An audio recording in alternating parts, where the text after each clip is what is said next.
Hey guys, it is Wednesday here in West Virginia. Almost forgot what day it was. And we are going to do a Wagon Wednesday. We got a couple of wagons from Greenlight to crack open for you guys today.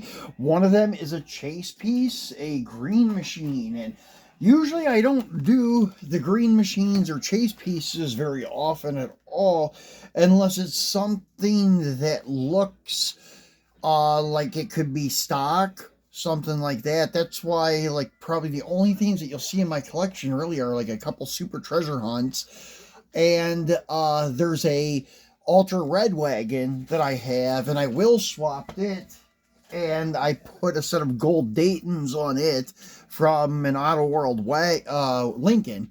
So the one that we have today may eventually get wheel swap, but it actually has pretty good looking wheels on it. It's this guy here.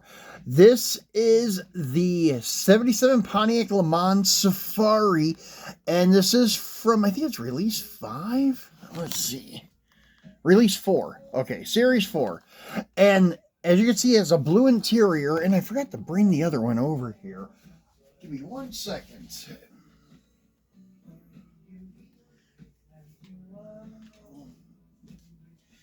Yeah, there's a couple wagons I wanted to bring over here for the counterparts of today's wagon. So this is what it looked like originally, and we unboxed this one a few weeks ago, and it looks great in this blue metallic. And I have two other ones. There's one that's all like a dark red maroon color, has the same 5-spoke wheels on it. Looks really good. And I looked at the green machine of it. All they did with it was put a green base and green wheels, I believe. And then I have the yellow one that has like Pontiac Rally 2 style wheels or Magnum 500s, one or the other. They both kind of look the same. And the green machine variant of it, same thing, just green wheels and base. So I was like, okay, I won't mess with them. But then I seen this guy, and it's on Google, and it took me a while to find one, but I finally did, and here it is, a green body. I love the green color they used on the green machines and such. I know now they're using like a chrome for the ones they call super chases, and they're still going with raw as the regular chase. The chrome ones, like the color chrome ones, look really cool. But I still prefer the old school candy green looking paint that they had used. This looks very nice. Would have been better if it would have had a black interior. The blue and green kind of clash a little bit, but it's not too bad because you're not really going to see that much of the interior like looking at it in a display case like that. So it doesn't really matter. And as I said, this one may get wheel swap because I think this one would be another contender that would look good with gold spoke wheels because of that dark candy green. Dark candy green always look good on lowriders. I know the Impala that Ice Cube had in his video, it was a good day, or today was a good day. It was candy green with gold trim and gold spokes, and it looked really good. This would probably look really good with them too. But the chrome 5-spokes to give it that hot rod look does not look bad either. That's the main reason I bought the blue version of it and the red version, because of the wheels. I do have one wagon coming up in a few days. It's a Pontiac that has stock hubcaps on it. The stock hubcaps don't look bad on the Pontiacs either. They're better than the Oldsmobile Vista Cruiser. The Vista Cruiser, I don't really care too much for the hubcaps. Same thing with the Satellite. I don't care much for their stock hubcaps, but the Le Mans actually looks pretty good. So I may eventually just try to get all of the variants, the regular release variants of this, and I'm going to look and see if Greenlight made any green body Vista Cruisers or Satellites. I don't think they did, but I'm going to check and see. I think they were all like just green wheels and green bases. But occasionally they'll throw one out there like this guy where it's a green body. So let's get him out and take a look at him. And one thing weird with this one, and luckily I had an extra set of these spokes. I don't know what happened or if they make two different style spokes, but they're are ones that have a reversed offset. Actually, I guess these would be the reversed offset. There are some of the standard offset where, like, if you look at the wheel head or sideways right now, you don't see anything sticking out. Everything's inverted inward. Well, they do have them where the wheel is inverted outward, or the backspacing makes it where it's outward instead of inverted. I screwed it up when I said it. But anyways, this one had one wheel that was kind of, well, my son and I were calling it an Audi, and these are like innies, and that was an Audi. We had one on the rear side and one on the front over here. And I ended up finding the other ones and I switched them around where this one has all of the reversed offset wheels on it, just like this guy here. And I have some pictures of it, and maybe I will put a pic of it with the standard offset wheel on the back side and the reversed in the front, and let you guys see the difference that it makes, because it's noticeable. If you're just looking at it quickly, it wasn't too noticeable, but if you're looking at it for a couple seconds, you're like, wow, that wheel looks different. And I noticed it after I was looking at my pictures of it. So I did a partial wheel swap on it, but only to switch it back to having reversed ones all the way around. I had an extra Grumpy Jenkins 67 Camaro, and I ended up taking the wheels off the front of it and putting on the wagon, and I put the standard offset ones on the front of the Grumpy's toy Camaro, and they actually look pretty good. As you can see, it does stick out just a little if you're looking at it, as I was saying before, but it ain't that big of a deal. But as you can see just a little bit, these are in a little more than those are. But yeah, it was really noticeable in the wagon. I'll post some pics here on YouTube so you could see them. And I was really concerned because I thought it was that they pressed the wheel on too hard and the spokes were broken, but they weren't.